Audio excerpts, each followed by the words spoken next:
She cheated. And that's on him. This is Mike. What he doesn't know is that his girlfriend Rachel used to be madly in love with this guy, Logan. Now, Logan just hired Rachel's law firm. This gives Logan an excuse to get close to Rachel, who he's still in love with. Now, this shouldn't be a problem for Mike. Not only is he a stud, but him and Rachel are in a loving relationship. She has zero feelings for Logan. You looking to get back together? No. He's got no shot. So how did we go from this to this? What were the mistakes he made that ruined most relationships? And what was the one thing he could have done to prevent it all? Well, that one thing might save you one day. And we'll get to that, but let's rewind. So if you didn't know, we're talking about a show called Suits. Mike Ross started his career as a lawyer at Pierce Inspector, despite never having gone to law school. In case you didn't know, that's illegal. He pulls it off because he has a photographic memory and impresses the hell out of this guy, Harvey Specter. After Harvey hires him, Mike quickly falls head over heels for Rachel. And eventually, in Rachel's case, heels over head. No, but seriously, Mike trusted Rachel with his secret. If she told someone, Mike could lose his job and even go to jail. Their relationship is rock solid. To make things even better, Mike eventually leaves Pierce Inspector to work as an investment banker for this guy, Jonathan Sidwell.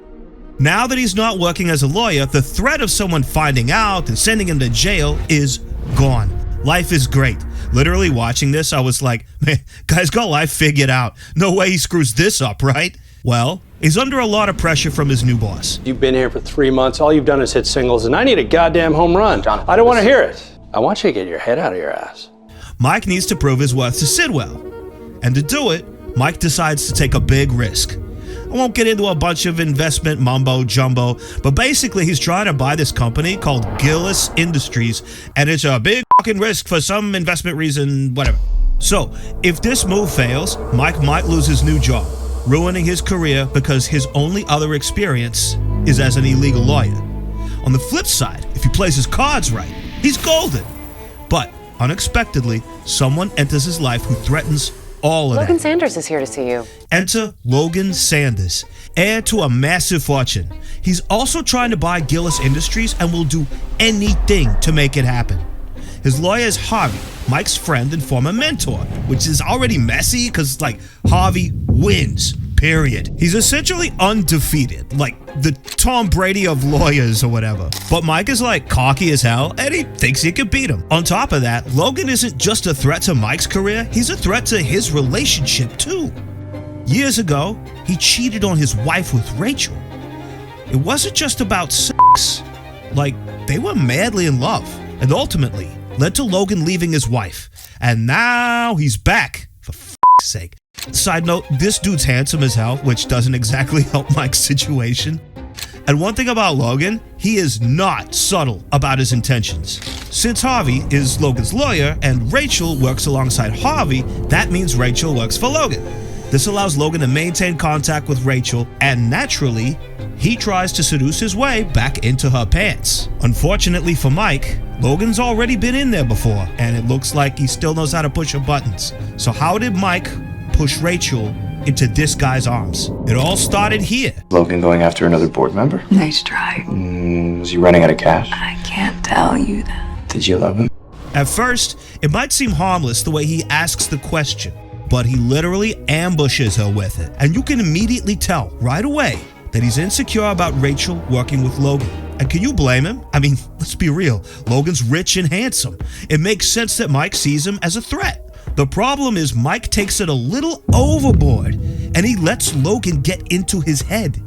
And Logan turns out to be more cruel than we thought. Logan pressures Harvey to fight dirty in order to win the takeover. Harvey doesn't have a choice anymore. He has to give Mike the full Spectre treatment. Hitting an opponent below the belt is what he does best. And against Mike, Harvey doesn't just have ammunition. He has the freaking nuclear codes. Have you ever been involved in a drug deal? What did Harvey tell you? Looks like he told me the truth. Naturally, Mike is pretty mad about Harvey's betrayal, even though Harvey explains he did it to protect Mike. He's still hurt, and Mike still strikes back at Harvey. You went personal, I went personal. Your father's master tapes? I've got them. Those tapes have nothing to do with this deal. They do now. At this point, it's pretty obvious that Mike is ready to push boundaries and hurt everyone to win this battle. Nothing is off the table as he takes advantage of Lewis, who is Rachel's friend and a senior partner at Pearson Spector. Lewis, what's wrong? Why don't you just go ask the man of your dreams? I'm sure the two of you will have a big laugh about it later. Mike is out for blood, and everyone is a target. It seems like all that matters to you is winning and that you don't care about what it does to your friends. Rachel is left to handle the fallout of Mike's actions. This is pivotal, and you'll see why in a bit. For Mike, the stakes are higher than ever. It's about to hit the fan, and following Harvey's betrayal, he can't even realize that Harvey is his friend, and instead sees him as an enemy. Why did you lie to me? What are you talking about? When I asked you about you and Logan, you said that you ended it. According to this, you swore it was him. This is my deposition from his divorce. You still haven't answered the question. This confrontation only widens the gap between Rachel and Mike, putting strain on their relationship. He is too blinded by his own need to prove himself that he fails to see that his girlfriend is struggling too. Can I get a day or two off? Are you sure that's all you need? I'm sure. Maybe I can triple your salary while we're at it. As far as getting time off, that's not going to happen if you still plan on working for me. Rachel is under a lot of pressure, keeping up with all the work and proving herself in the law firm. On top of that, she has to work with her ex on this case, an ex who still very much wants her back. Needless to say, the tension between her and Logan is too much to handle, and Mike being an asshole is just putting fuel on a fire. She's caught between these two men who are going at it, and her loyalty is tested when Harvey tries to get her to convince Mike to give up. If Mike doesn't give up tonight, Logan is going to hire someone to dig up everything they can on him. Through all of this, Mike, he just pushes Rachel away because he's just so caught up in the chaos of this takeover battle. And he's about to seriously regret that. It's been leading up to this. Logan, please. Tell me to stop, and I'll stop.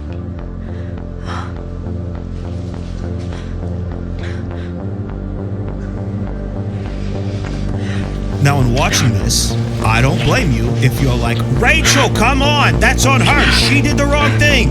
And she did. And Mike, that's all he sees. He's furious with Rachel, seeing her as 100% in the wrong, even being willing to throw away his relationship with the love of his life. He's not willing to pause for a second and take some responsibility for how he caused it. It's like she lit a match and burned the house down, and you're not willing to look at the fact that you've been pouring gasoline all over the living room for a month. Okay, so what were the key things that Mike did to cause all of this? Well, we can see right from the start that Rachel wants to be loyal to her man, and that was why she tried to get him to take the deal with Logan. That meant she would no longer have to work with her ex, taking significant pressure off her back. No deal. Mike could have taken that deal and walked away a very happy man. He would have won in his career, won in his relationship, but he had to throw it all away because he needed to have the biggest dick in the room. He didn't want to lose to Logan. Like, I get it. Like, I'm competitive too. I want to add inches down there with victories over my enemies. But dude, if you have to take a knee to win the whole game, you do it. Swallow your pride. Mike Ross had the opportunity to cut a deal with Logan Sanders twice, and he blew it both times. The irony of this is that by prolonging the fight with Logan, he gives the other man the opportunity to spend more time with Rachel, more time to get under her skin and her skirt. The one thing Mike could have done to prevent this whole thing was just not get emotional. If you're experiencing conflict in your relationship and things aren't going the way you want, it's easy to blow up and get mad and lash out at them. Like, okay, I've done this. You'll feel justified in the moment, but if you really look at it, what do you expect to happen? Like, oh, yeah, by lashing out, being an angry asshole toward my partner and aggressively accusing them of things that aren't based on fact, yeah, that won't drive them away at all. This was one of the multiple things that Mike did, showing to Rachel a side of him that's just cold and mean. Remember when he manipulated Rachel's friend, Lewis? He's also showing a side of him that's vindictive and greedy, not taking the deal. Let's look at the battle of Mike versus Logan. You got Mike, lashing out like a child, emotional, cold, vindictive, greedy. And you got Logan, calm, kind, and smart. Unlike Mike, he's playing his cards perfectly. Here's the sad part. Mike could have prevented this whole thing. If he just took a breath, decided to not give in to his emotions, and just been supportive and kind and trusted Rachel and said, look, I understand you had a relationship with this guy in the past. Do you have any feelings for him? And she says, no. Okay, good. I trust you and I love you. That's all he had to do. It's the jealousy and the fear of your partner cheating on you that ultimately drives your partner to do that in the first place. If you want love and trust in a relationship, you have to give love and trust, not anger and fear. It seems obvious, and still we make the mistake. I know I have. Why do we do it? Look, we're human. We have emotions, but you don't have to give in to them. You can be the bigger person.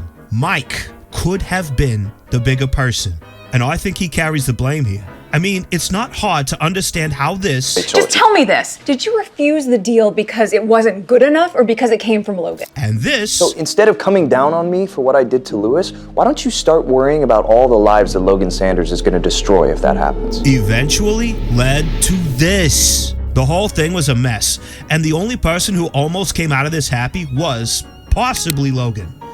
But if there was anyone who was the bigger person and took responsibility, it was actually Rachel. I mean, whether she should have told Mike that she kissed Logan, well, that's a topic for another day. And you can tell me what you think in the comments. Ooh. That's the face of a broken man. But look, she took responsibility. She did so by avoiding Logan, seeing past Mike's flaws, and remembering all the great things about him, while working hard to remind him of how great they are together and the life they could have built. Look, maybe you think I'm being too harsh here, but honestly, the common advice out there today is like, something goes wrong with your partner, one mistake, and it's like, break up with him, divorce.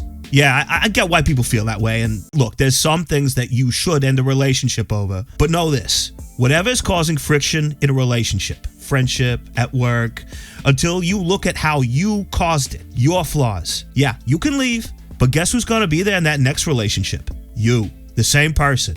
Don't just do the easy thing.